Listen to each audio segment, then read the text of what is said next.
The letter arrived on a Tuesday morning in October of 1881, smudged with dirt and travel-worn, addressed to Katherine Claire in care of the Jerome, Arizona Territory Post Office. And she had written 4 poems that week alone, none of which anyone would ever read.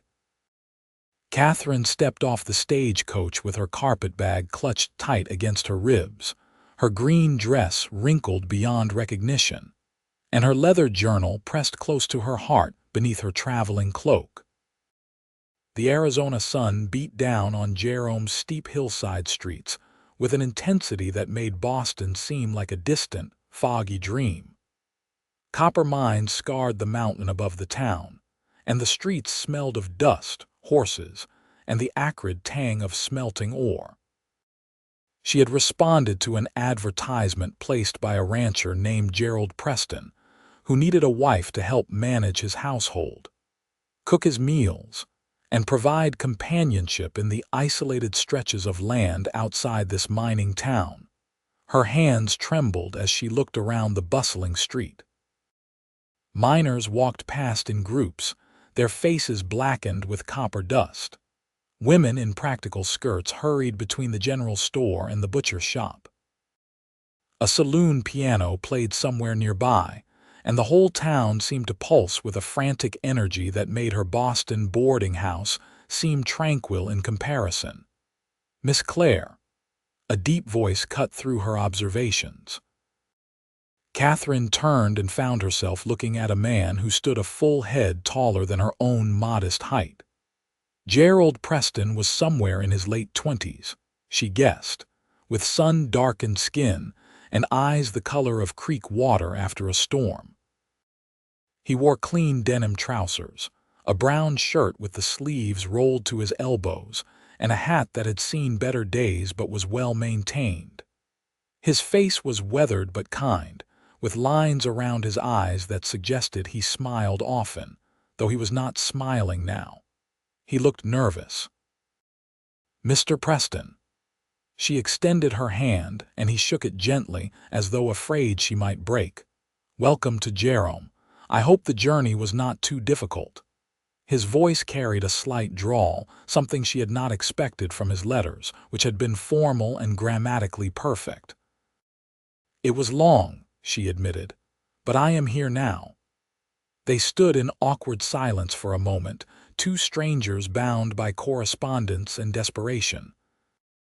Katherine had written him 3 letters describing her skills as a housekeeper, her education at a girls' academy in Boston, and her circumstances since her father's death had left her penniless and dependent on distant cousins, who made their displeasure known daily. She had not mentioned her poetry, the verses she scribbled in her journal by candlelight, the words that poured from her like water from a spring.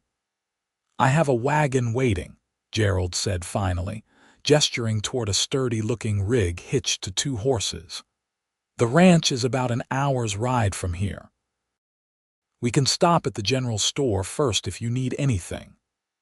"I have what I need," Katherine said, though she felt woefully unprepared for whatever lay ahead. Gerald took her carpetbag and helped her into the wagon with a gentleness that surprised her. He climbed up beside her and clicked his tongue at the horses, and they began the descent down Jerome's steep streets before climbing again into the hills beyond. The landscape stretched vast and beautiful around them. Rocky outcroppings jutted from red earth, and scattered juniper trees provided sparse shade. In the distance, mountains rose purple against the blue sky. Katherine had never seen anything like it. Boston had been all brick buildings and narrow streets, the sky cut into strips between roof lines. Here the sky seemed endless. "It is beautiful," she said softly. Gerald glanced at her, and this time he did smile just a little. "It grows on you. When I first came out here from Texas, I thought it was the loneliest place on earth. Now I cannot imagine living anywhere else." "What brought you here?" "Cattle at first. I worked for a man who was driving a herd to California. We passed through here and I saw the potential." good grazing in the valleys, water from the Verde River. I saved my wages for 3 years and bought 200 acres, built the house myself. Pride colored his voice. It is not fancy, but it is solid. Katherine nodded, her fingers unconsciously tracing the outline of her journal beneath her cloak. She wondered what Gerald would think if he knew about her poetry, about the way words consumed her thoughts during the quiet hours. Her cousins had called it a useless pursuit, a waste of time better spent on practical matters. Her father had been the only one who understood, who had encouraged her to read and write, but he was 2 years gone now, buried in a cemetery she would likely never see again. The ranch house came into view as they crested a hill. It was a single-story structure built from wood and stone, with a covered porch that wrapped around the front and side. A barn stood nearby, along with several smaller outbuildings. A corral held 6 horses, and cattle dotted the valley beyond in small groups. It was modest but well-maintained, everything neat and orderly. "This is home," Gerald said, pulling the wagon to a stop in front of the house. Katherine climbed down before he could help her, her legs stiff from the journey. She walked toward the porch, taking in the details. Someone had planted roses along the porch rail, though they looked thirsty and neglected. "My mother planted those before she passed," Gerald said, coming to stand beside her. "I try to keep them going, but I do not have her touch with growing things." "I can tend them," Katherine offered. He nodded. "I would appreciate that." Inside, the house was simple but clean.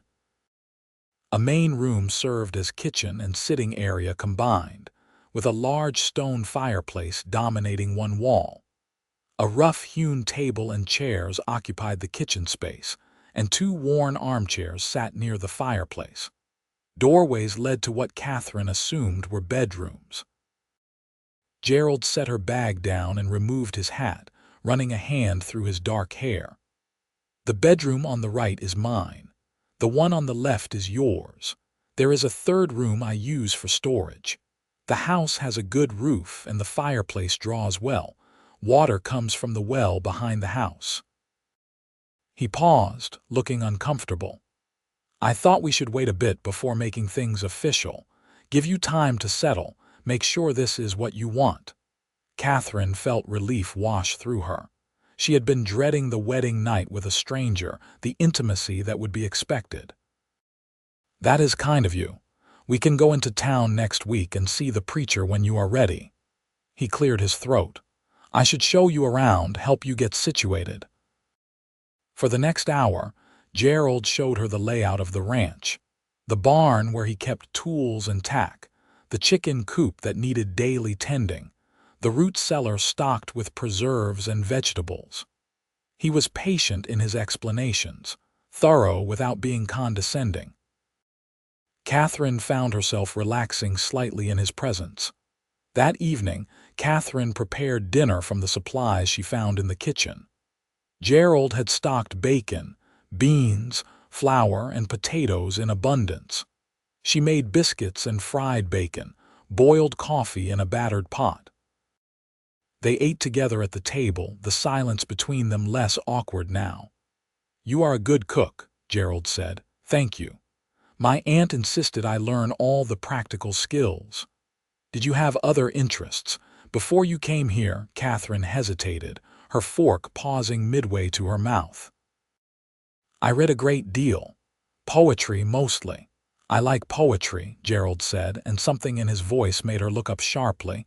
"You do?" "My mother was a school teacher back in Texas. She made sure I could read and write properly. She used to read poetry aloud in the evenings." Longfellow, Whitman, Dickinson. He took a sip of coffee. "I do not get much chance to read these days, but I remember a lot of what she taught me." Katherine felt something shift in her chest, a small opening of possibility. "I have some books in my bag. You are welcome to borrow them if you like." "I would like that very much." After dinner, Katherine retreated to her room, grateful for the privacy. The room was small but comfortable, with a narrow bed, a washstand, and a chest of drawers. A window looked out over the valley, where the setting sun painted the landscape in shades of gold and crimson. She unpacked her few belongings, hanging her 2 other dresses on pegs in the wall, arranging her books on top of the chest. Finally, she took out her journal and sat on the edge of the bed. The words came as they always did, unbidden and necessary. She wrote about the journey, about the vast sky and red earth, about the roses dying on the porch and the kindness in a stranger's eyes. She wrote until her hand cramped and the light faded, and then she lit her candle and wrote some more. The weeks that followed established a routine. Katherine woke before dawn to start the fire and make coffee. Gerald would come in from the early barn chores, and they would eat breakfast together. He spent his days mending fence lines, tending cattle, and working on various repairs around the ranch.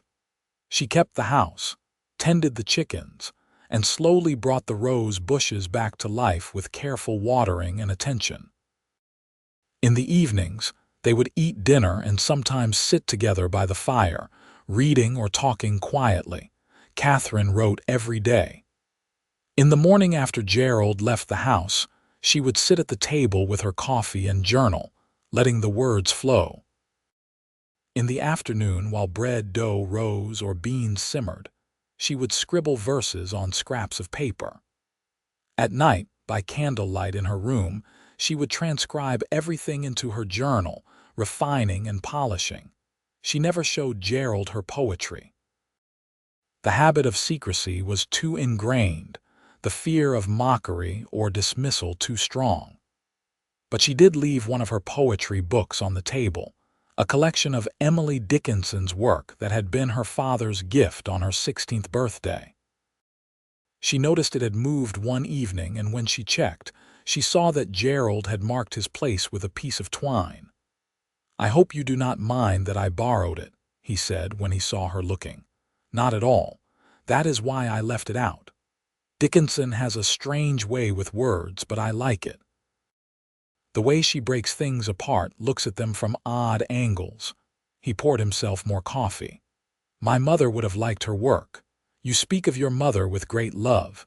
Gerald's expression grew distant. "She died when I was 19. Fever took her in less than a week. My father followed 6 months later. I think he died of a broken heart, though the doctor said it was his lungs. I am sorry. I lost my father 2 years ago. I understand that grief." They sat in comfortable silence, bound by shared loss. In November, they finally made the trip into town to see the preacher. Katherine wore her best dress, a deep blue cotton that brought out the color of her eyes, and Gerald put on a clean shirt and string tie. The ceremony was brief and practical, conducted in the preacher's small office with the preacher's wife and the general store owner as witnesses. Katherine Claire became Katherine Preston, and they rode back to the ranch as husband and wife.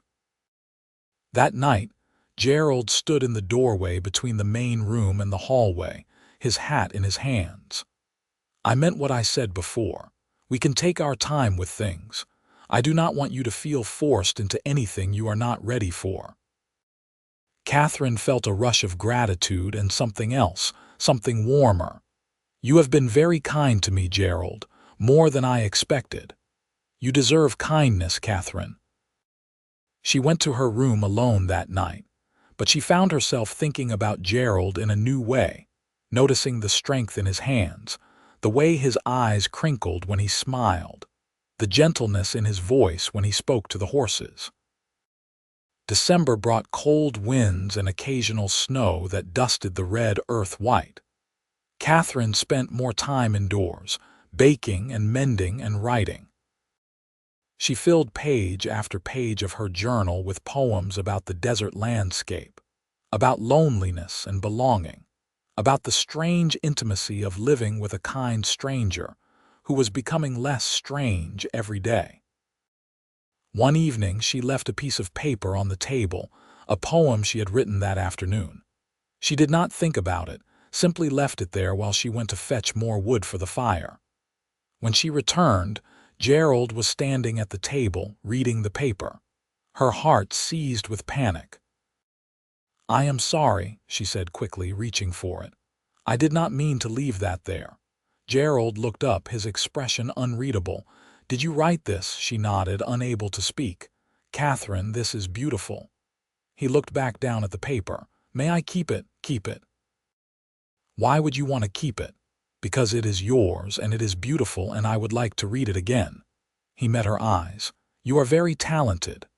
Something broke open inside her, some tight knot of fear she had been carrying for years. "I write every day. I have journals full of poems.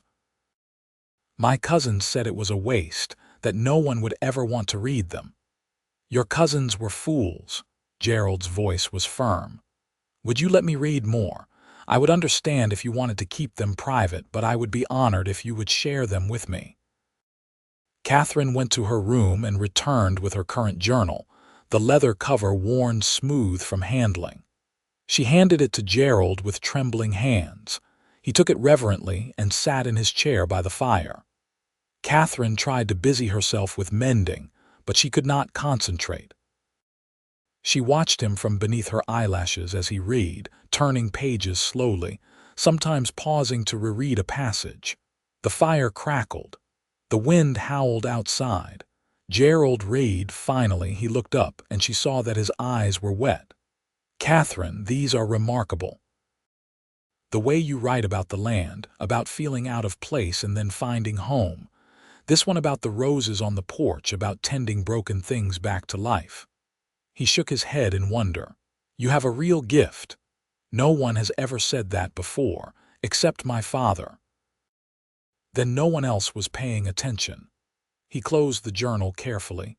"Would you write more? Let me read them." "Yes. Yes, I would like that very much." From that night on, everything changed between them. Katherine no longer hid her writing. She would work on poems at the kitchen table, and Gerald would ask to read them when she was ready to share. He began to quote her verses back to her, lines he had memorized, and she would stop mid-task, stunned that someone had cared enough to commit her words to memory. In January, a harsh winter storm trapped them inside for 3 days.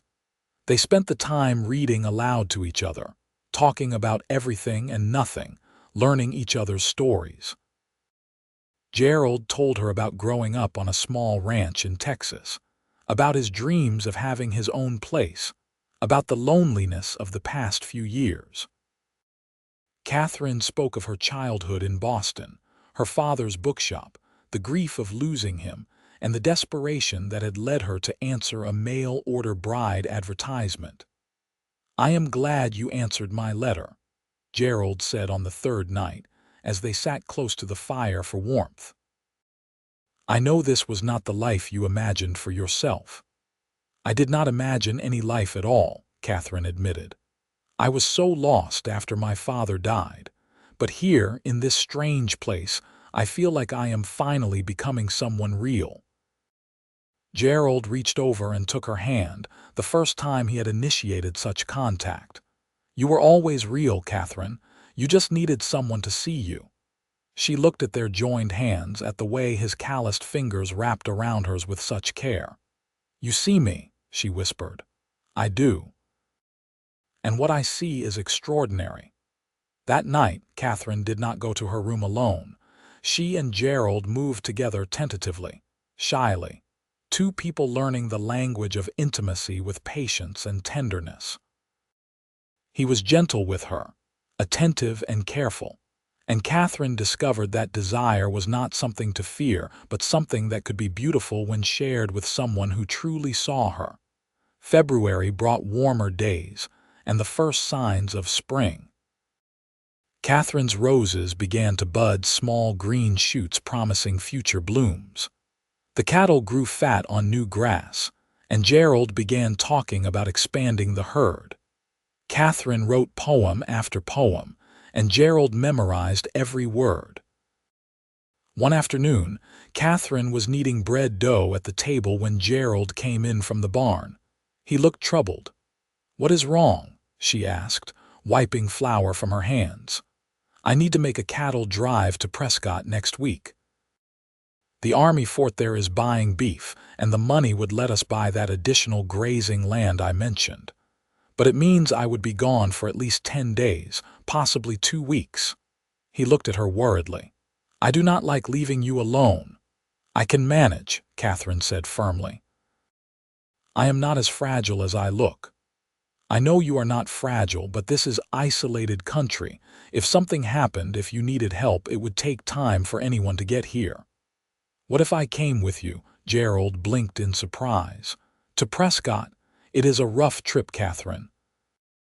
Sleeping on the ground, long days in the saddle. I can ride. My father taught me when I was young, and I would rather face a rough trip than spend 2 weeks wondering if you are safe." He studied her face and then he smiled. "All right, we will go together."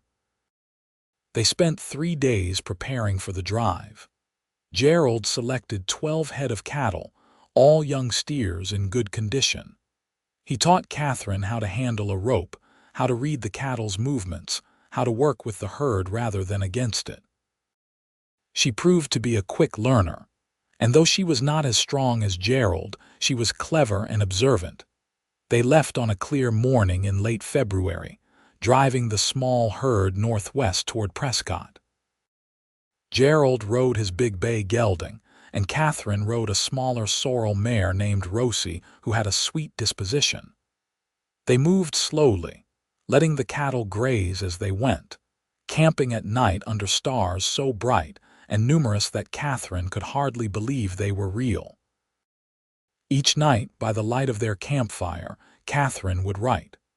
She filled pages with observations about the journey, about the way Gerald looked silhouetted against the sunset, about the profound silence of the desert night. Gerald would watch her write, and sometimes he would ask her to read aloud what she had written. His favorite was a poem she composed about the stars, comparing them to words scattered across the sky, a story written in light. "I have that one memorized already," he told her, lying on his bedroll beside the fire. "How can you memorize something you heard once? I remember everything you write, every word." He turned his head to look at her. "Your words matter, Katherine. They deserve to be remembered." She set down her journal and moved to lie beside him, resting her head on his shoulder. "I never imagined I could be this happy." "Neither did I." They reached Prescott 5 days later, a bustling town that made Jerome look small in comparison. Gerald negotiated with the army quartermaster at Fort Whipple and got a good price for the cattle.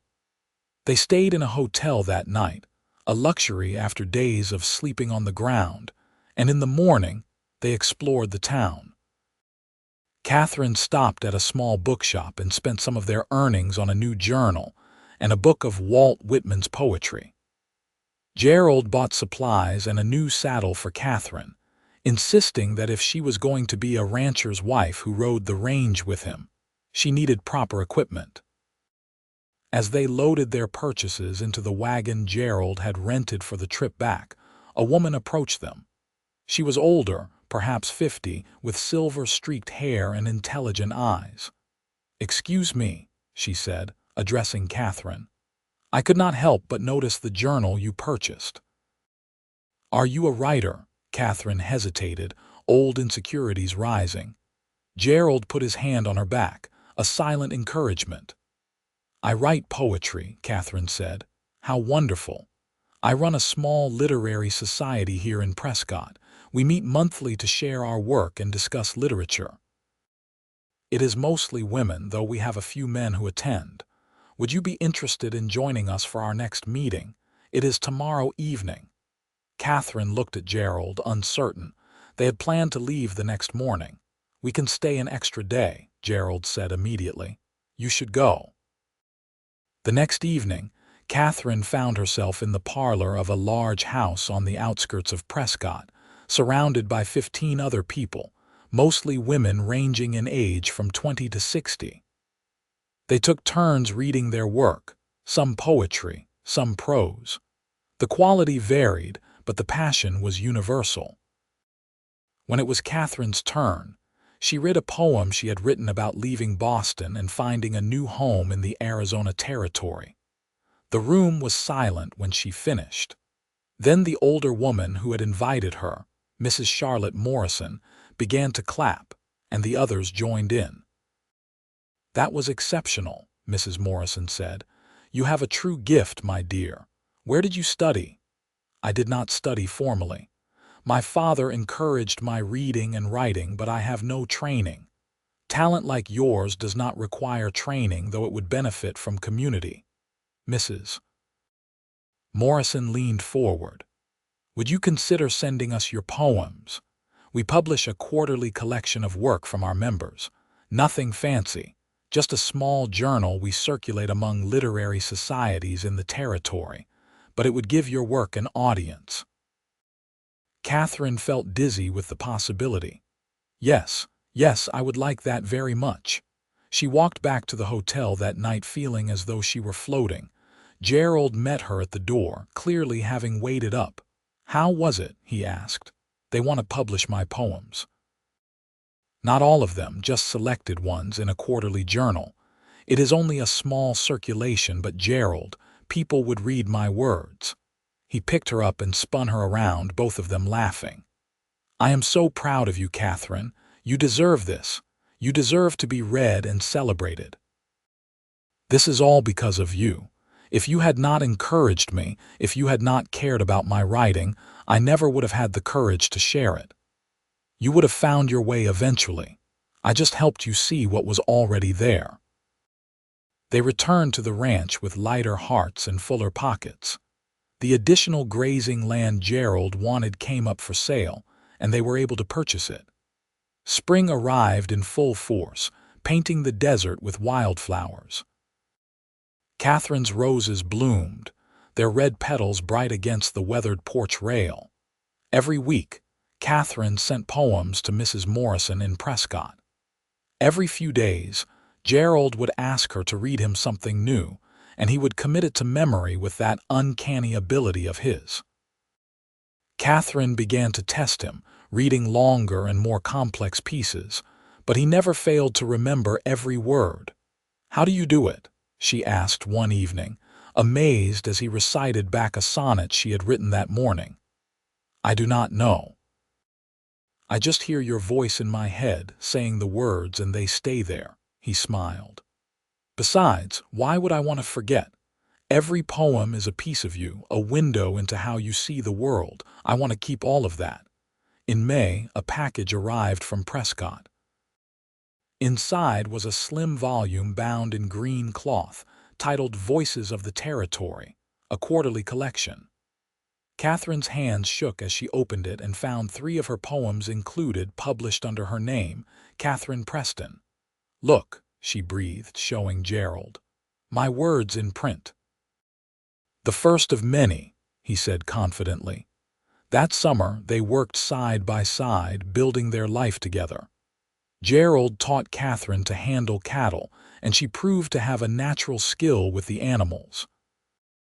She could calm a spooked steer with a low voice and steady hand, could spot a sick animal before obvious symptoms appeared.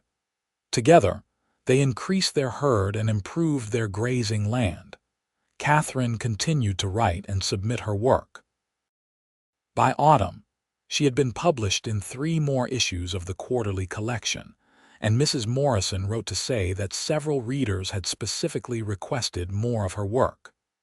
A newspaper in Tucson wanted to print one of her poems about the desert landscape. "You are becoming famous," Gerald teased one evening. "Hardly. But it is wonderful to know that people are reading my words, that they matter to someone beyond just us." "They always mattered, Catherine, but I am glad others are finally seeing what I have known all along." In October, exactly 1 year after Catherine had arrived in Jerome, they made the trip into town for supplies. The postmaster handed Catherine a letter with an unfamiliar return address in Philadelphia. She opened it in the wagon, with Gerald watching her face. As she read, her eyes grew wide. "What is it?" he asked. "It is from a publisher, a real publisher in Philadelphia. They saw my work in the Territorial Quarterly and in the Tucson newspaper. They want to know if I have enough poems for a collection. They want to publish a book of my poetry." Gerald pulled the wagon to a stop right there in the middle of the road. "Katherine, that is incredible. They are offering to pay me, not much but some, and they want to print 500 copies initially." She looked up from the letter, tears streaming down her face. "A real book, Gerald." "My poems in a real book? Of course they do. You are brilliant." He cupped her face in his hands. "You are going to say yes, right? I do not have enough poems. I would need to write more to organize what I have." She felt panic rising. "What if I cannot do it? What if what I have is not good enough? Katherine Preston, you listen to me. You have been writing every single day since you arrived here. You have journals full of poems, and every one of them is good enough. You can do this." She took a shaky breath. "Will you help me? Will you help me choose which poems to include?" "I would be honored." They spent the next 2 months working on Katherine's collection. Every evening after dinner, they would sit together, and Katherine would read her poems aloud. Gerald, who had memorized hundreds of her verses by now, would offer suggestions for which ones fit together thematically, which ones showcased her different styles and voices. He was a thoughtful editor, respectful but honest, and Katherine trusted his judgment completely. In December, they sent the completed manuscript to Philadelphia. The publisher responded within 3 weeks, accepting the collection and saying they planned to publish in the spring of 1883. They wanted to title it Desert Verses, Poems from the Arizona Territory by Katherine Preston. "Your name on a real book," Gerald said, holding the letter. "I am the luckiest man alive, married to a real poet.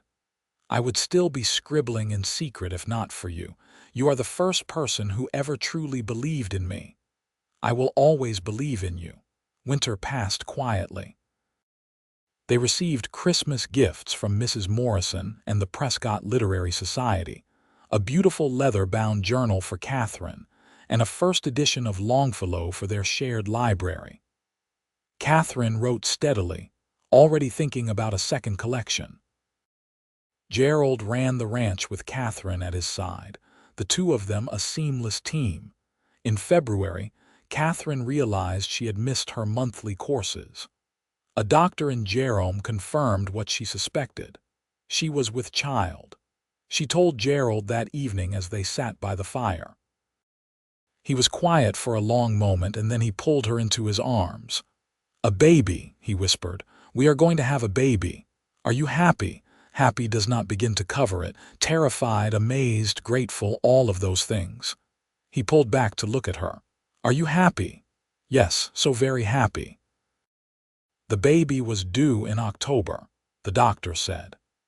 Katherine continued her usual work for the first few months, though Gerald became increasingly protective, insisting she rest more and not lift anything heavy. She wrote poems about impending motherhood, about the strange miracle of carrying a life inside her, about hope and fear intertwined. In April, advance copies of Desert Verses arrived. Katherine held her book with trembling hands, staring at her name on the cover. Gerald took one and immediately began reading it front to back, even though he had every poem memorized. "I want to see them how everyone else will," he explained. "These words that you wrote, now out in the world for anyone to read." The book received favorable notices in several territorial newspapers and a glowing review in a Philadelphia literary journal. By summer, it had sold 300 copies, a respectable number for a poetry collection by an unknown author. The publisher wrote to ask about a second book. Katherine's pregnancy progressed smoothly through the hot summer months.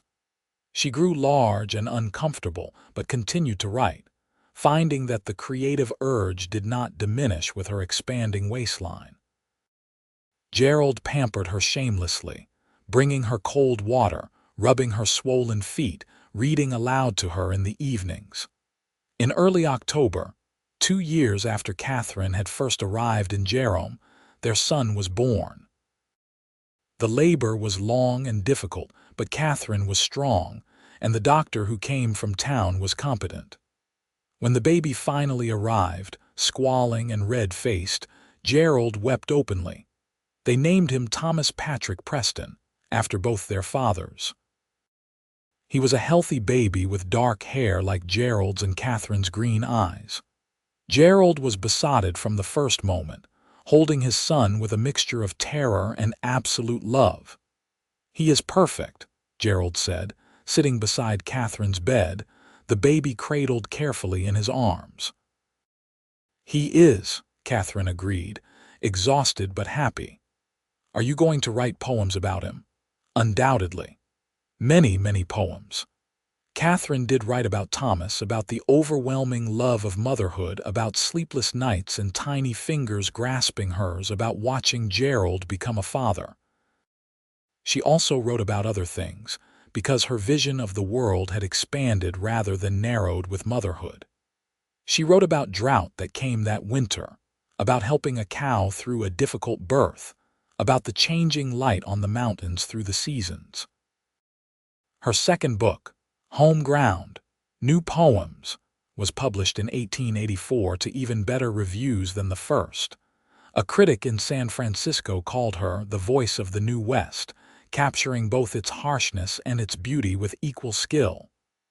Orders came in from as far away as New York and Boston. Gerald, meanwhile, continued to memorize every word she wrote. It became a game between them. Katherine would write a poem and leave it on the table. By evening, Gerald would have it committed to memory and would recite it back to her, often while doing other things like repairing tack or bouncing Thomas on his knee. "I do not understand how you do it," Katherine marveled one evening, listening to him recite a complex piece about the paradox of freedom and belonging while he oiled a saddle. "I have always been able to remember things I care about. I can tell you every detail of the first time I saw you at the stage stop, what you were wearing, how you held your bag, the nervous way you tucked your hair behind your ear. I remember the exact words of the first poem I read in your journal, the one about the roses. I remember because it all matters to me, Katherine. You matter to me more than anything else in this world." She crossed the room and kissed him, tasting leather oil and coffee. "I love you, Gerald Preston. I love you too. Have since that first week, watching you bring those roses back to life, realizing you were someone who cared for broken things with patience and hope." Thomas grew into a sturdy toddler, curious about everything and fearless in a way that terrified Katherine. He loved the horses and would toddle after Gerald toward the barn every morning, insisting on helping with chores. Katherine wrote about the joy and terror of watching her child explore his world. In 1885, Katherine became pregnant again. This pregnancy was easier than the first, and in early 1886, they welcomed a daughter they named Margaret Rose, after Gerald's mother and the flowers Katherine had tended back to life. Thomas, now 2.5, was fascinated by his tiny sister. The ranch continued to prosper. Gerald's careful management and Katherine's keen eye for the health of the herd kept them successful even in difficult years. They built an addition onto the house, adding 2 more bedrooms and a small room that Katherine claimed as her study. She would write in the mornings while the children napped, and Gerald would watch them play in the afternoons while she revised her work. Her third book, Seasons of Stone and Sky, came out in 1887 and was her most successful yet, selling over 1,000 copies in its first year. She began receiving letters from readers, particularly women in isolated parts of the West who found solace and recognition in her words. She answered every letter, remembering her own loneliness in Boston, the isolation of grief. Mrs. Morrison from Prescott came to visit in the spring of that year, making the journey specifically to meet with Katherine. They spent 3 days discussing poetry, literature, and the role of women writers in the territories. Mrs. Morrison brought news that the Literary Society had grown to over 30 regular members and that they had started a lending library. "You have inspired many women to write," Mrs. Morrison told Katherine. "Your success has shown them that it is possible, that their words matter." "I only found my own voice because someone believed in me," Katherine said, glancing at Gerald, who was playing with the children in the yard outside her study window. "You are fortunate in your husband. Not many men would encourage their wives to pursue such goals. He does more than encourage. He memorizes my work. Every poem I have ever written he knows by heart." Mrs. Morrison looked surprised. "Every poem? Surely not," Katherine smiled. "Every word. It is his gift, remembering what matters to him." That evening, Mrs. Morrison asked Gerald about it over dinner. "Katherine says you have memorized all her work. Is that truly possible?" Gerald looked embarrassed by the attention. "I do not think of it as memorization, really. I just remember. Katherine's poems are part of me now, the same way this land is part of me, the same way my children's laughter is part of me. You do not memorize the things that make up your soul. You just carry them with you." Mrs. Morrison was quiet for a moment, then said, "That might be the most beautiful thing I have ever heard." The years flowed past like water over stone, shaping and changing them in small ways. Thomas grew tall and serious, with his father's quiet strength and his mother's observant nature. Margaret was bold and bright, always asking questions, always seeking adventure. In 1889, Katherine gave birth to another son, Henry James, named for the novelist Katherine admired. The house was full of noise and life and love. Katherine continued to write and publish. Her fourth book, The Years Between, explored themes of marriage, motherhood, and the passage of time. It was her most personal work, and critics praised its emotional depth and honesty. She was now considered one of the foremost poets of the American West, her work studied in schools and anthologized in collections. But her greatest reader remained Gerald.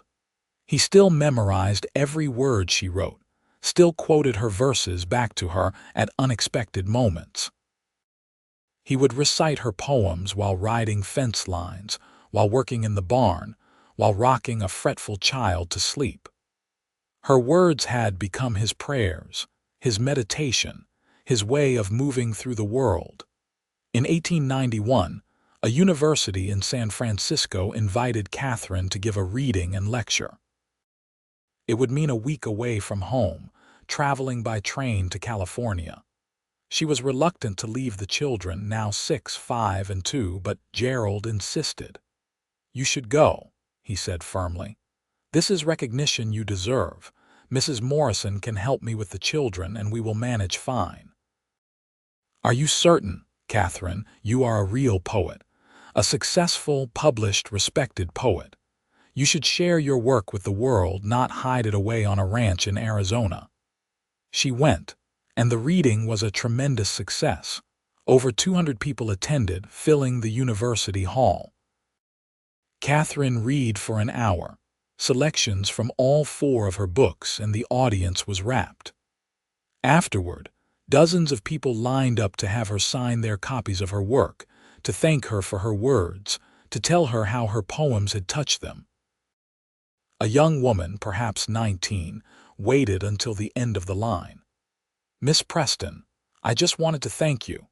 I came to California from Missouri 2 years ago to marry a man I had never met.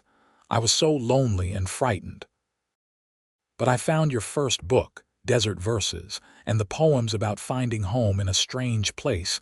They helped me feel less alone. Because of you, I started writing too. I have been keeping a journal of poems about my new life." Katherine felt tears prick her eyes. "Will you let me read some?" "I would be honored." They spent an hour together in a quiet corner of the hall, the young woman sharing her journal, Katherine offering encouragement and suggestions. It was like looking at her younger self, and Katherine remembered the fear and isolation, the desperate need to be seen and understood. When she returned home, Gerald and the children met her at the stage stop in Jerome. Thomas and Margaret ran to her, shouting with excitement, and Gerald picked up Henry so she could kiss his chubby cheeks. Gerald kissed her properly, not caring who saw. "How was it?" he asked as they loaded her bags into the wagon. "Wonderful, overwhelming, but I am glad to be home. I missed all of you terribly." "We missed you too. Though I must say, having your poems memorized helped. When the children could not sleep, I recited them until they dropped off. Henry particularly likes the one about the horses running through the valley." Katherine laughed. "You recited poetry to put them to sleep. It worked, and they are learning them too. Thomas can recite 4 poems all the way through now." Her heart swelled with love for this man, who had taken her words into himself so completely that he was now passing them on to their children, creating a legacy she had never imagined possible. The 1890s brought changes to the Arizona Territory. More people arrived, towns grew, and talk of statehood began in earnest. The ranch continued to thrive, and Gerald and Katherine became respected members of their community. Katherine started a small literary society in Jerome, meeting monthly with other women and a few men who wanted to discuss books and share their writing. She published 2 more books in the decade, each more successful than the last. Critics began comparing her to Emily Dickinson and Christina Rossetti, and her work appeared in national magazines and anthologies. She was invited to read at universities and literary societies across the West, though she accepted sparingly, reluctant to be away from her family for long. Gerald remained her anchor through it all, the steady presence that made everything else possible. He ran the ranch with skill and integrity, raised their children with patience and love, and continued to memorize every word she wrote. Their marriage deepened over the years, growing richer and more comfortable. They knew each other's bodies, minds, and hearts with an intimacy that felt sacred. In 1899, on a warm October evening, Katherine and Gerald sat on their porch watching the sunset paint the mountains purple and gold. Their children were grown now. Thomas, at 14, was nearly as tall as his father and worked the ranch like a seasoned hand. Margaret, at 13, was fierce and independent, already talking about going to college. Henry, at 10, had his mother's love of words and could often be found with his nose in a book. "You remember when I first arrived?" Katherine asked, her hand in Gerald's. "How nervous we both were. I remember thinking you were the most beautiful woman I had ever seen, even covered in dust from the journey. And then I saw the way you looked at the mountains, like you were drinking them in, and I knew you had poetry in you. I never told you I wrote poetry in my letters." "No, but I could tell from the way you used words. You had a poet's soul. I recognized it because my mother had taught me to see it." Katherine leaned her head on his shoulder. "I would not have had the courage to share my work if not for you. You gave me that gift." "You gave me the gift, Katherine. You let me be part of your creative world. Do you know how rare that is? Every day for 18 years, I have gotten to read your words to carry them with me. I have all your published books memorized, of course, but also all the unpublished poems, the ones in your journals. Every single word you have ever written is in here." He tapped his head. "And here." He placed his hand over his heart. "That is a lot of words, Gerald. Not nearly enough. I hope you keep writing for 50 more years." She smiled. "I plan to, though I am thinking about trying something new, maybe a novel. You would write a wonderful novel, but whatever you write, I will read it and remember it." They sat in comfortable silence as the sun dipped below the horizon. Inside the house, they could hear their children's voices, Thomas telling Margaret something, Henry laughing. The roses Catherine had nursed back to life nearly 20 years ago had spread along the entire porch, blooming red and fragrant. "I was so lost when I came here," Catherine said softly. "I had nothing but a carpetbag and a journal full of poems no one would ever read. And now I have everything. A home, a family, a husband who knows me better than I know myself. My words have traveled to places I will never see, touched people I will never meet. But the most important thing is that you read them, Gerald, that you cared enough to remember every single word." Gerald turned to face her, his weathered face gentle in the fading light. "Katherine Preston, I would cross deserts and mountains to hear you recite a single line. Your words are not just poetry to me. They are a map of our life together, a chronicle of how we found each other and built something real and lasting. Every poem is a treasure, and I am the luckiest man alive that I get to be their keeper." She kissed him then, a long, deep kiss that held 18 years of love and partnership. When they pulled apart, she rested her forehead against his. "I love you," she whispered. "I love you too. Always have, always will." As the stars began to emerge in the darkening sky, Catherine thought about the girl who had arrived in Jerome so long ago, frightened and uncertain, hiding her poetry like a shameful secret. That girl had been transformed by this land, by this life, and most of all by the quiet cowboy who had seen her for who she truly was and had chosen to remember her words, carrying them with him always. She had been a mail-order bride who wrote poetry nobody read. But Gerald had read every word, memorized every line, treasured every verse. And in doing so, he had given her something more precious than fame or recognition. He had given her the knowledge that she mattered, that her words mattered, that her soul was worth knowing. And that, Catherine thought, was the greatest love story of all. The years continued to unfold with their mixture of joy and challenge. In 1901, Thomas left for agricultural college in California, determined to learn modern ranching techniques to bring back to the family operation. Margaret, showing her mother's independent spirit and love of words, announced her intention to attend the University of Arizona in Tucson to study literature. Henry remained fascinated by books and declared he wanted to be a writer like his mother. Catherine's literary career flourished into the new century. Her seventh book, At the Turn, was published in 1902 and received national acclaim. A prominent New York publisher acquired the rights to all her previous work and reissued them in matching volumes. She received letters from readers across the country, and her poems were taught in university classrooms alongside Whitman and Dickinson. But the attention never changed who she was or what mattered most.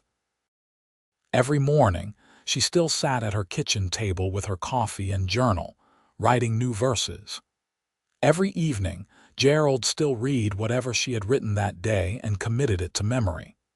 It was their ritual, the rhythm that had sustained them for over 20 years. In 1903, the territorial legislature invited Catherine to write and present a poem for Arizona Day celebrations. It was a great honor, recognition of her status as the territory's most celebrated literary figure. She worked on the piece for weeks, revising and refining, wanting it to capture both the harsh beauty of the land and the resilience of the people who had made it home. The night before the presentation, she was nervous, pacing their bedroom while Gerald prepared for bed. "What if they do not like it?" she fretted. "What if it is too personal or not grand enough?" Gerald took her hands in his, stopping her restless movement. Catherine, I have heard you read this poem a dozen times as you worked on it. I have it memorized, every word. It is magnificent. It captures everything that Arizona is and everything it means to those of us who love it. They will love it because it is true. You really think so? I know so. Now come to bed. You need rest. The next day, Catherine stood before an audience of over 500 people in Prescott, including the territorial governor and various dignitaries. Her hands shook as she unfolded her paper, but then she saw Gerald in the front row. His eyes locked on hers and she steadied. She began to read.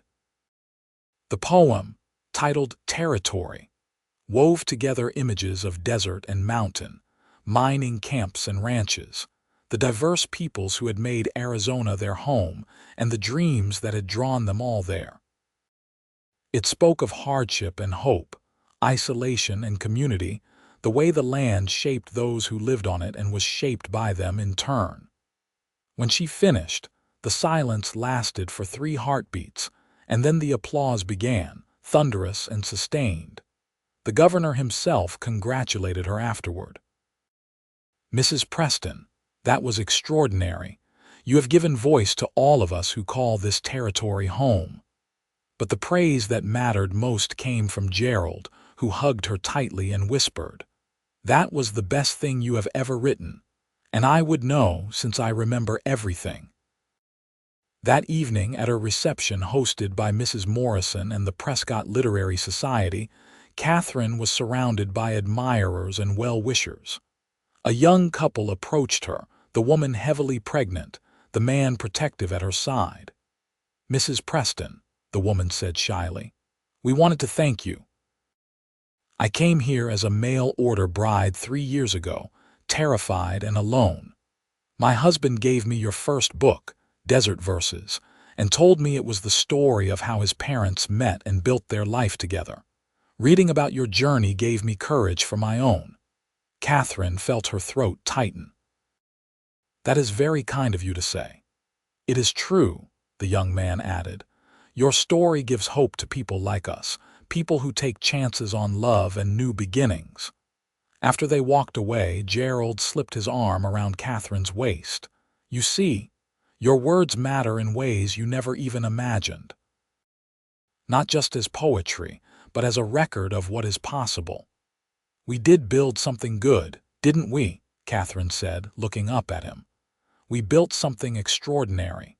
In 1905, Margaret graduated from the university and married a young professor of English literature.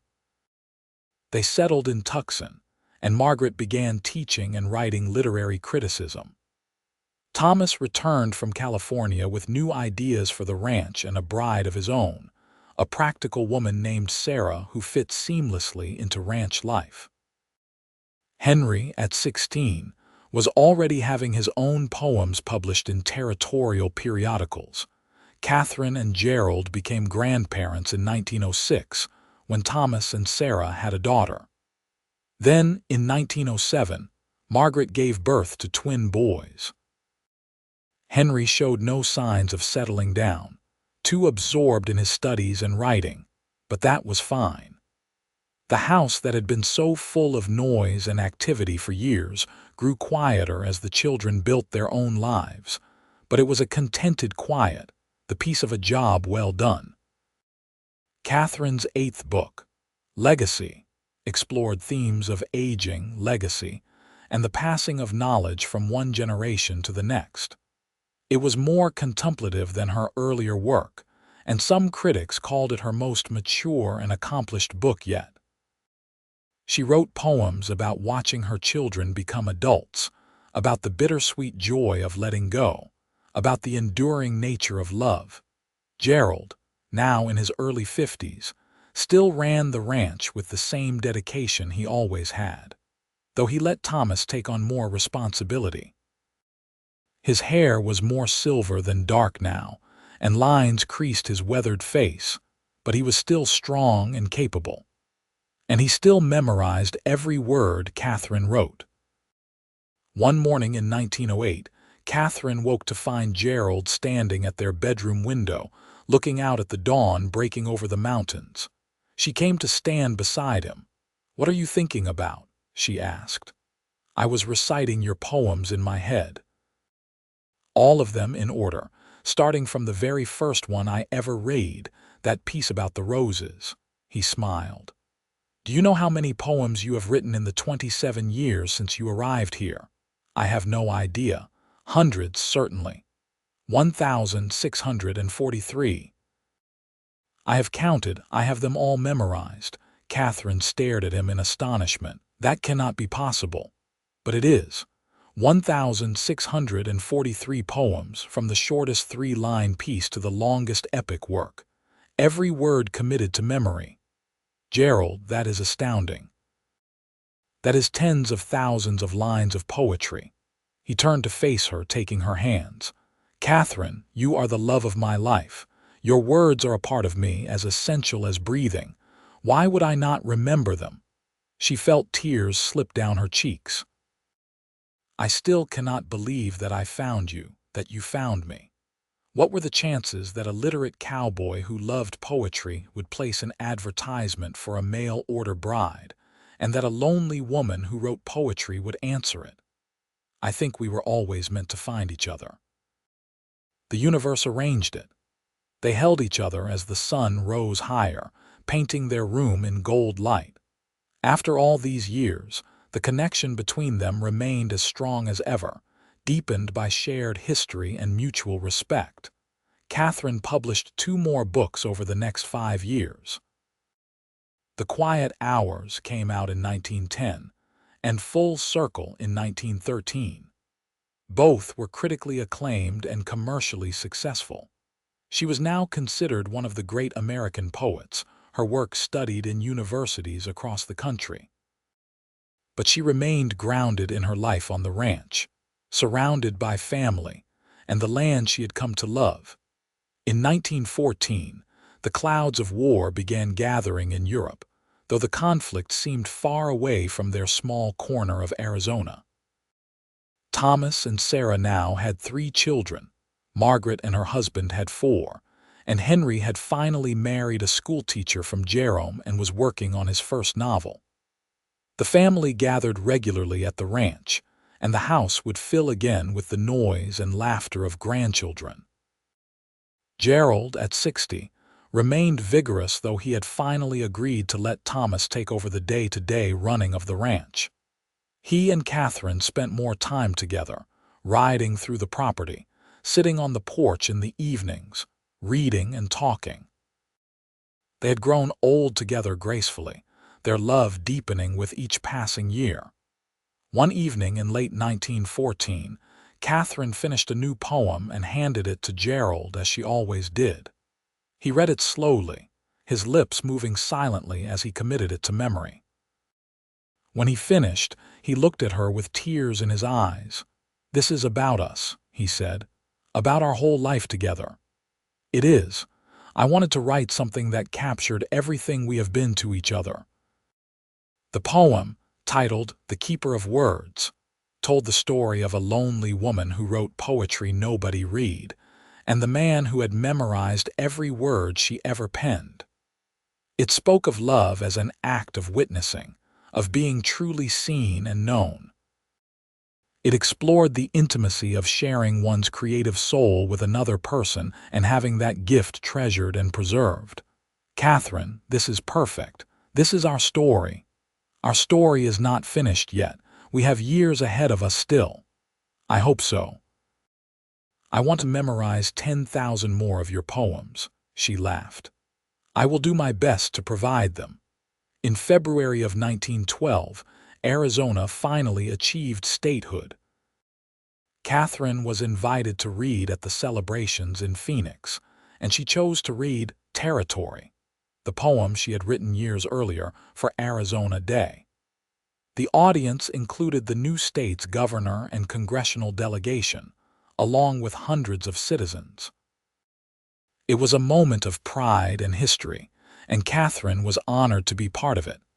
But the moment she treasured most came afterward, when Gerald found her in the crowd and simply held her. No words needed. The years of the First World War were difficult, even in remote Arizona. Prices rose. Young men from Jerome and surrounding communities went off to fight, and anxiety pervaded everything. Katherine wrote poems about war and peace, loss and hope, trying to make sense of a world that seemed to have gone mad. Gerald memorized them all, as he always did, though some of them were painful to recite. In 1918, as the war finally ended, Katherine published what she thought would be her final book, The Long View. She was 61 years old now, and though she still wrote daily, she felt she had said what she needed to say. The book was a retrospective, containing both new poems and revised versions of older work, arranged to tell the story of her life from lonely mail-order bride to celebrated poet. The dedication read simply, "For Gerald, who remembered every word." The book was her most successful, selling over 5,000 copies in its first year. Reviews were ecstatic, with critics calling it the crowning achievement of a remarkable career. Katherine received letters from readers around the world, many of them women who had found courage and inspiration in her words. One letter particularly moved her. It came from a young woman in Australia who wrote, "Your poems about being a mail-order bride gave me the courage to leave my unhappy situation in London and travel here to marry a rancher I had only corresponded with. Like you, I was terrified. Like you, I found love and a new home. Thank you for showing me it was possible."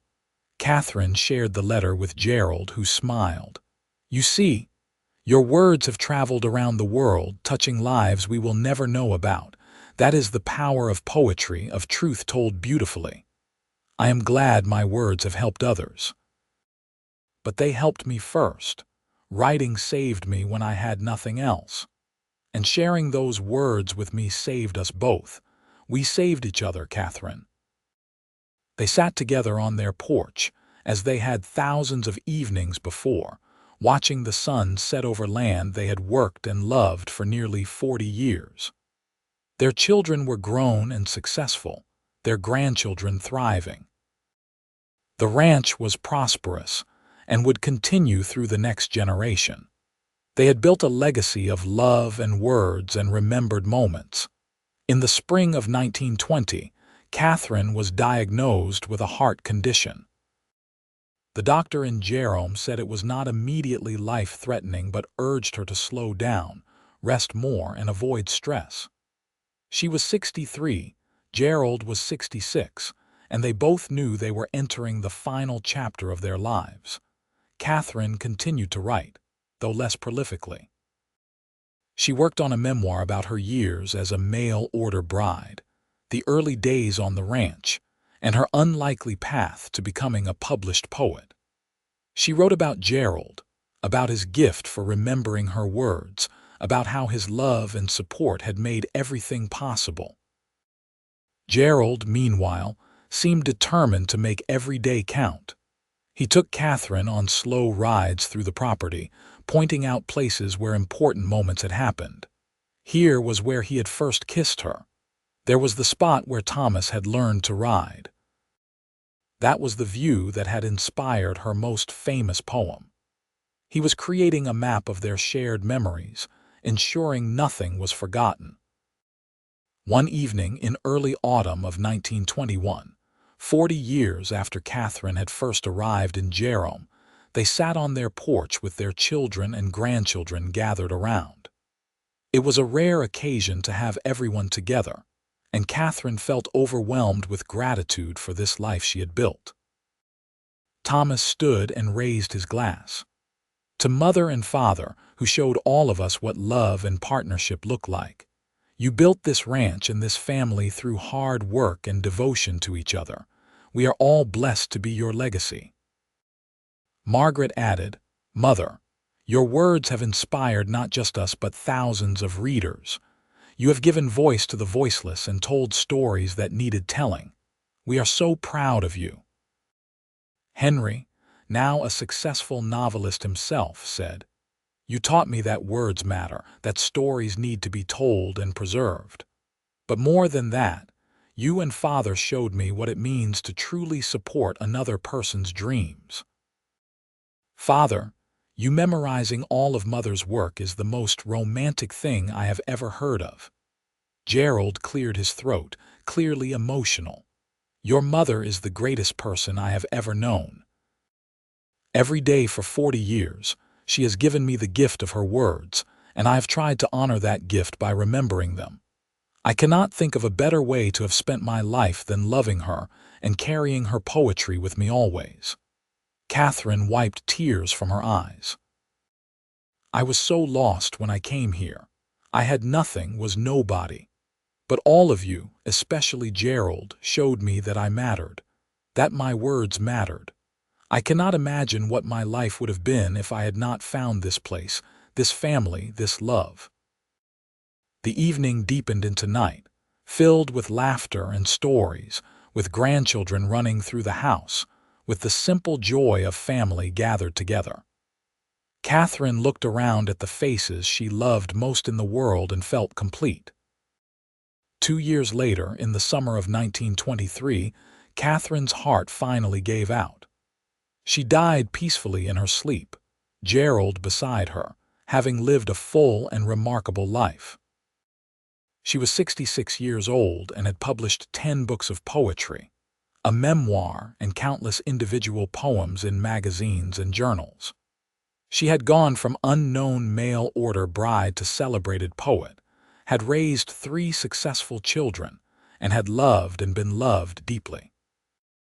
At her funeral, held at the ranch she had called home for 42 years, Gerald stood before the assembled mourners and did something no one had ever heard him do in public.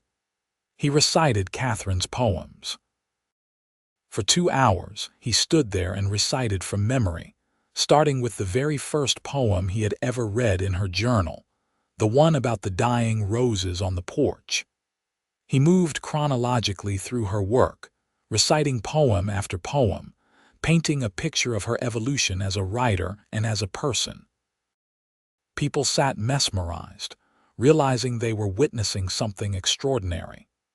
Here was a man who had spent 42 years memorizing his wife's every written word, carrying her poetry within him, and now he was sharing that gift with everyone who had loved her. When he finally finished with her last completed poem, written just days before her death, there was not a dry eye present. The poem had been titled The Gift, and it was about gratitude, about looking back on a life well lived, about the miracle of being truly known by another person. Henry approached his father afterward. "Dad, that was incredible. You really do have all her work memorized." "Every word," Gerald confirmed. 1,893 poems. I will carry them with me until I die, and then they will die with me. But that is all right. Katherine's published work will live on. These were just for me, my private treasure. Gerald lived for 5 more years after Katherine's death, remaining active on the ranch despite his age. He spent his days working alongside Thomas and his grandchildren, teaching them the skills Katherine had taught him about caring for the land and the animals. In the evenings, he would sit on the porch and recite Katherine's poems to himself, keeping her voice alive in his memory. He never remarried, never even considered it. Katherine had been his great love, and he was content to live out his remaining years surrounded by the family they had built together and the words she had written. In the spring of 1928, Gerald died quietly of a stroke. He was 74 years old. His children found him in his favorite chair on the porch, Katherine's published books stacked on the table beside him, a peaceful expression on his weathered face. In his hand was the very first letter Katherine had sent him in response to his mail-order bride advertisement, worn soft from repeated reading. They buried him beside Katherine on a hill overlooking the ranch, with a view of the mountains she had written about so often. The headstone reads simply, Gerald Preston, 1854–1928. He remembered every word. Thomas inherited the ranch and continued to run it successfully, eventually passing it on to his own children. Margaret became a prominent literary critic and wrote the definitive biography of her mother, ensuring Catherine's work would not be forgotten. Henry became an acclaimed novelist, and his books always carried the dedication, "For my mother, who showed me the power of words, and my father, who showed me the power of love." Catherine's poetry continued to be read and studied. Schools and universities across Arizona taught her work, and multiple scholarly books analyzed her contribution to American literature.